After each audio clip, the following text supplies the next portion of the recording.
కడపలో Mahanadu super success కావడాన్ని YCP జీర్ణించుకోలేకపోతుందని మంత్రి ఆనం రామనారాయణ రెడ్డి ఆరోపించారు. వైసీపీని ప్రజలు చీకొడుతున్నారని, వైసీపీ నేతల బెదిరింపులకు భయపడే పరిస్థితి లేదని అన్నారు. మీరు ఇప్పుడు వచ్చి తగుదనమ్మా అని విద్రోహ జనం పాటిస్తానంటే ఇక్కడ ప్రజలు చూడడానికి వినడానికి ఖాళీగా ఉన్నారు. కాబట్టి మీ ప్రయత్నాలు ఏమీ ఫలించవు. ఇప్పటికే వైఫల్యం చెందారు, ఇప్పటికే జైళ్ళ చుట్టూ తిరుగుతున్నారు.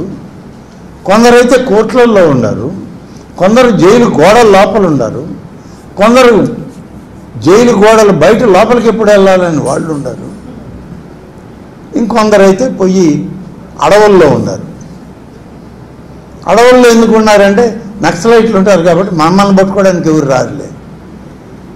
ఇంత వికృతమైనటువంటి ఆలోచనలు కలిగిన మీరు విద్రోహ దినం పాటిస్తామంటే నవ్విపోదురుగాక మాకేంటి అన్నట్టుంది మీ పద్ధతి. కాబట్టి మీ ఉడత ఊపులకి భయపడేవాడు లేడు, మీరు చెప్తే వినేవాడు లేడు.